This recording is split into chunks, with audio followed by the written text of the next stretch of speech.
الحمد لله رب العالمين والصلاة والسلام على رسوله الكريم وعلى آله وصحبه أجمعين أما بعد. محترم مسلیان، جیسا کہ آپ جانتے ہیں گمراہ جماعتوں اور باطل فرقوں کی بدعقیدگیوں کو آپ کے سامنے تفصیلاً و اجمالاً پیش کیا جا رہا ہے. اب تک جو دروس ہوئے ان دروس میں امامت علی یا ولایت علی کو لے کر کے شیعہ میں جو فرقے بنے، اس تعلق سے ہم نے آپ کے سامنے تفصیلات پیش کی، اور زمانے حاضر میں وہ کہاں پائے جاتے ہیں، کیا نظریہ رکھتے ہیں، وہ تفصیلات بھی آپ کے سامنے رکھی. اس کے بعد ہم دوسرے سلسلے میں داخل ہوں گے. تشیع کا جو سلسلہ ہے اس کی آج آخری کڑی ہے. ویسے ہم نے آپ کے سامنے کہا کہ شیعوں میں 300 فرقے، 300 سے بھی زیادہ ہے، لیکن جو بڑی تعداد میں ہیں، جن کے علماء ہیں، کتابیں ہیں، یا جن کے عاشور خانے ہیں، جن کی مسجدیں ہیں، جماعت خانے ہیں، جن کی ایک اپنی اکثریت ہے، بس انہی کا تعارف آپ کے سامنے ہم نے رکھا. تاریخ اسلام کی ایک اور حقیقت ہے یہ بھی کہ جب ایک طرف غلو کیا گیا علی رضی اللہ عنہ کی شخصیت کو لے کر کے کہ انہیں الہا کہا گیا نعوذ باللہ، اور انہیں بہت ہی زیادہ یعنی کہ اتنا مقام دیا گیا کہ رسالت سے بھی اونچا مقام دیا. اللہ کے رسول صلی اللہ علیہ وسلم کی شیعہ وہ تعظیم نہیں کرتے جو تعظیم وہ علی رضی اللہ عنہ کی کرتے. یہ بڑا مسئلہ ہے. وہ نام لیتے ہیں اللہ کے رسول صلی اللہ علیہ وسلم کا، لیکن دلوں میں ان کے حب محمد نہیں ہے. تو جب یہ ایک طرف بہت زیادہ غلو سے کام لے رہے تھے تو دوسری جماعت پیدا ہوئی. یہ ریئیکشن ہو گیا. ریئیکشن کیا ہوا؟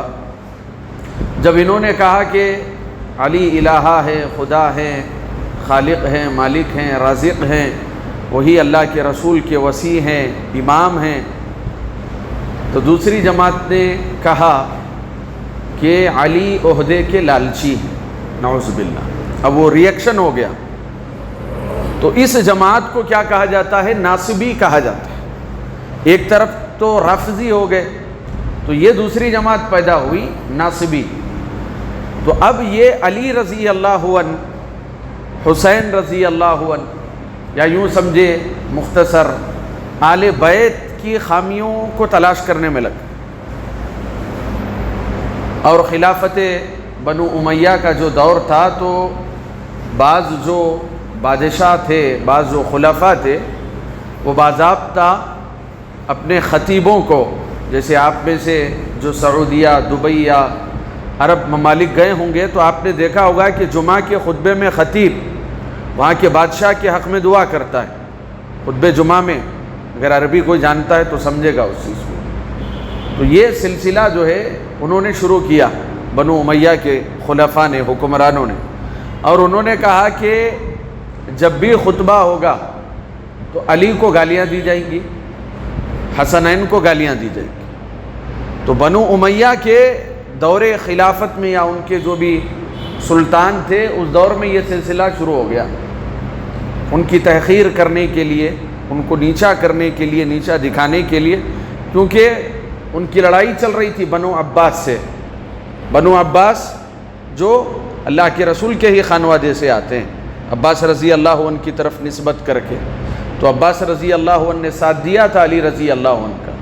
تو یہ دو حکومتیں آپس میں لڑ رہی تھی، بنو امیہ اور بنو عباس. تو جب بنو امیہ تھے اقتدار میں تو وہ اس طریقے کے جو ہے فرامین جاری کروایا کرتے تھے کہ گالیاں دو علی اور ان کے خانوادے کو.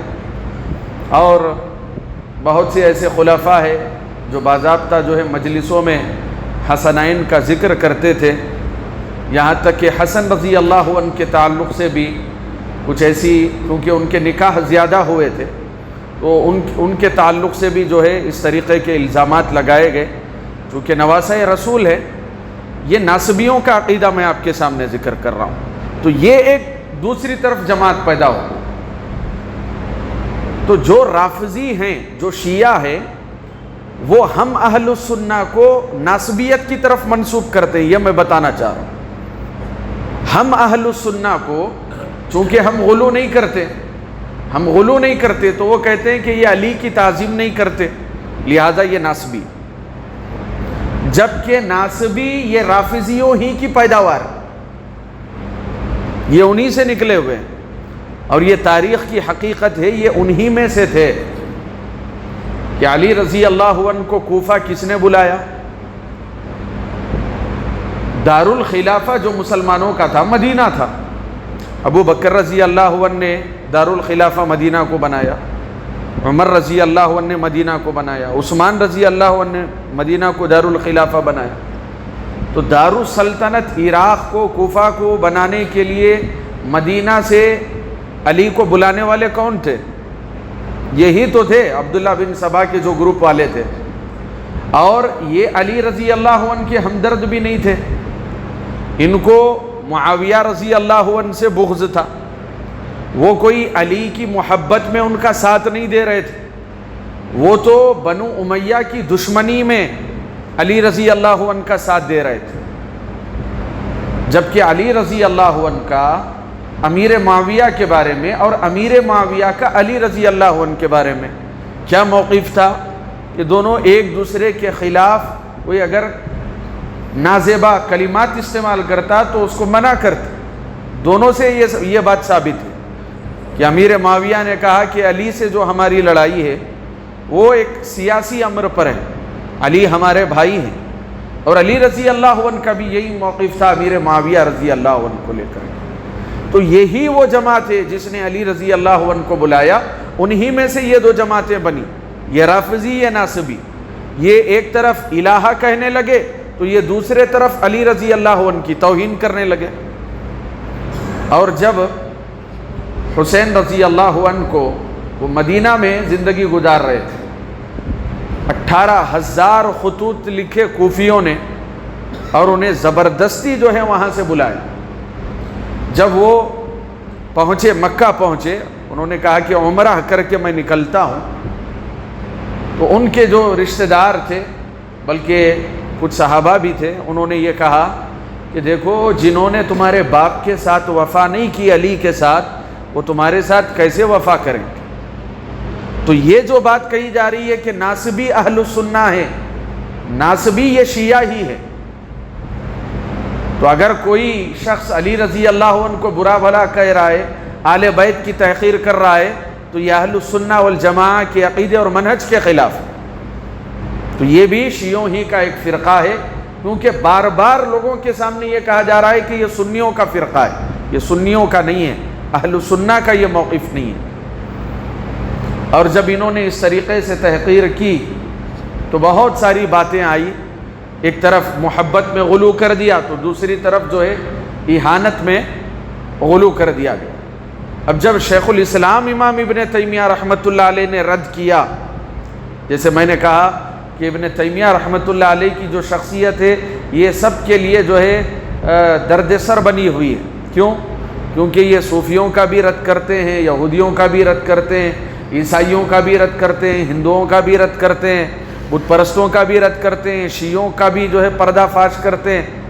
تو جب انہوں نے شیعوں کی کتابوں کا حوالہ دیا، وہ جو غلو کر رہے تھے اپنی کتابوں میں علی رضی اللہ عنہ کے تعلق سے، امام ابن تیمیہ رحمۃ اللہ علیہ نے جواب میں کہا کہ علی نہ خالق ہے، نہ مالک ہے، نہ رازق ہے، علی صحابی ہیں. علی خلفائے راشدین میں سے ہیں، عشرہ مبشرہ میں سے ہیں.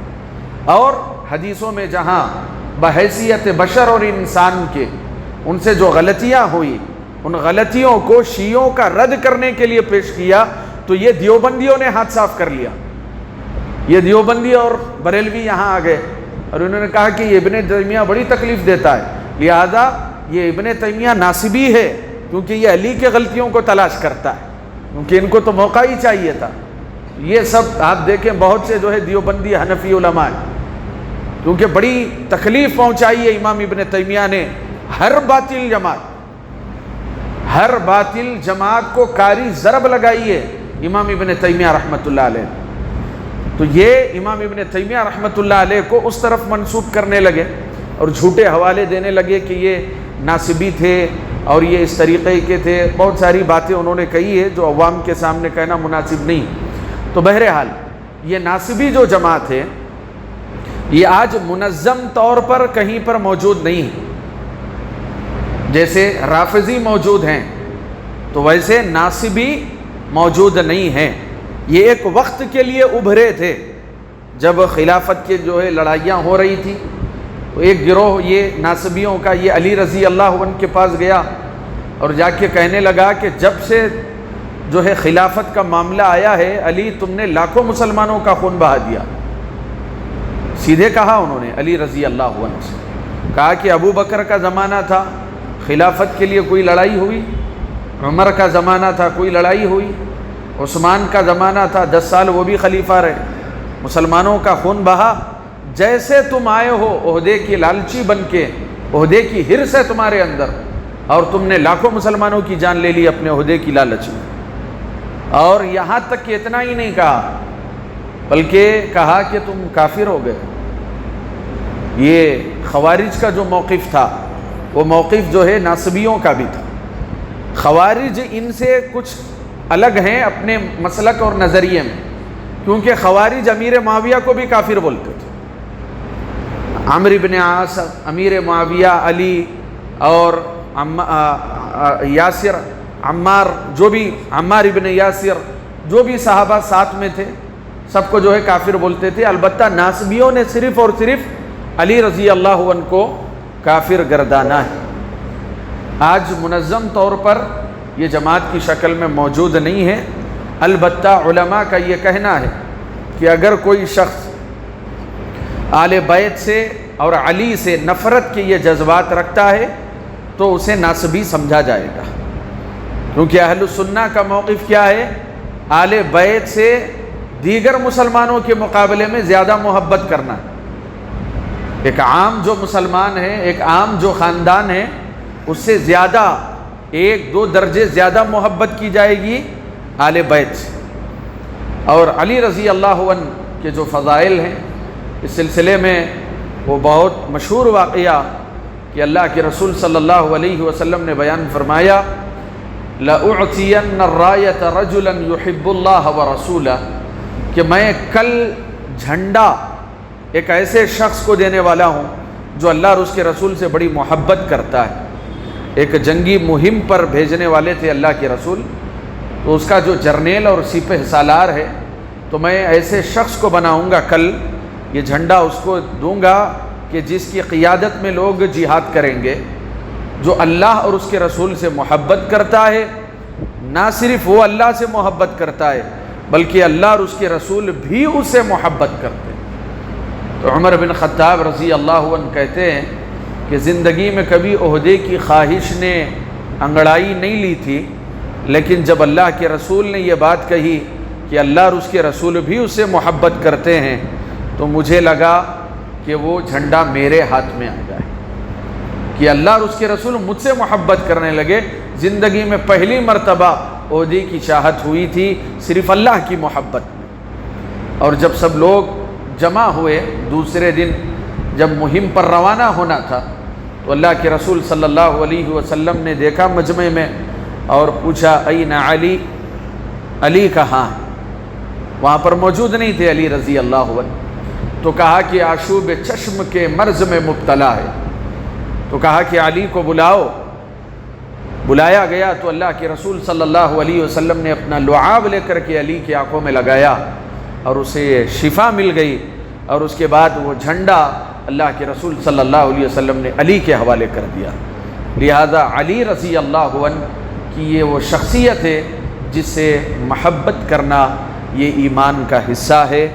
اور یہ بات یاد رکھیں، اہل السنہ والجماعہ کا یہ اسٹینڈ ہے کہ صحابہ کے درمیان میں جو کچھ بھی اختلافات ہوئے ہیں اس سلسلے میں ایک عام آدمی کو زبان درازی نہیں کرنی چاہیے۔ آپ جیسے بالخصوص جو عام لوگ ہیں، یہ علماء کا، اہل علم کا، یہ طلباء کا کام ہے کہ وہ کچھ تحقیق کے نظریے سے کچھ پڑھ لیں، لیکن ایک عام آدمی جس کو کچھ نہیں معلوم ہے، کسی طریقے کا کوئی علم نہیں ہے، کسی فن سے واقف نہیں، کسی اصول سے واقف نہیں، عربی سے واقف نہیں، وہ آج سوشل میڈیا پر علی اور معاویہ کی درمیان کی لڑائیوں کو لے کر کے بحث کر رہا ہے، اور ہمارے اپنے جو نوجوان ہیں، سلفی نوجوان، وہ ایسے منحرف مقررین کو سن رہے ہیں اور ان کے فالوور بن رہے ہیں، جبکہ امام ابن تیمیہ رحمۃ اللہ علیہ نے اپنی کتاب العقیدۃ الواسطیہ میں کہا ہے کہ السکوت عند اہل السنت والجماعہ بین مشاجرات الصحابہ، صحابہ کے درمیان کے آپسی اختلافات پر اپنی زبانوں کو بند رکھو، خاموشی کو اختیار کرو، یہی اہل السنہ والجماعہ کا موقف ہے۔ اور اسی طریقے سے موجودہ زمانے میں بھی ہمارے وہ نوجوان جو اس طریقے کے موضوعات پر بڑی دلچسپی لے رہے ہیں اور عقید توحید کے دیگر اہم معاملات کو چھوڑ کر کے انہوں نے ان کو کیا کہا تھا، کس کی لڑائی کیسے ہوئی تھی، یہ جو چیزوں میں پڑھ رہے ہیں، یہ ان کے حق میں نقصان دہ ہے۔ اگر آپ کو پڑھنا ہے تو صحابہ کے فضائل پڑھو، صحابہ کے فضائل پڑھو۔ اگر آپ لڑائیاں پڑھیں گے تو ہو سکتا ہے کہ شیطان کے شکنجے میں آ جائیں، کسی صحابی کے تعلق سے نفرت ہونے لگ جائے، ایسا ہو جائے گا اگر آپ اس موضوع پر زیادہ دلچسپی لیں گے۔ اگر آپ کو پڑھنا ہے، جائیے بخاری، مسلم، ترمذی، نسائی، ابن ماجہ، ہر حدیث کی کتاب میں فضائل صحابہ کا عنوان بندھا ہوا ہے، پڑھیے، ابو بکر کے فضائل پڑھیے، عمر کے پڑھیے، معاویہ کے پڑھیے، حسنین کے پڑھیے۔ لہذا فضائل پڑھیں گے تو دل میں بغض کے، نفرت کے جو جراثیم شیطان کی طرف سے پیدا ہوتے ہیں، یہ فضائل اس کا علاج ہے۔ اللہ تعالیٰ سے دعا کرتا ہوں کہ اللہ تعالیٰ ہم تمام کے عقائد کی اصلاح فرمائے، آمین یا رب العالمین۔ السلام علیکم ورحمۃ اللہ۔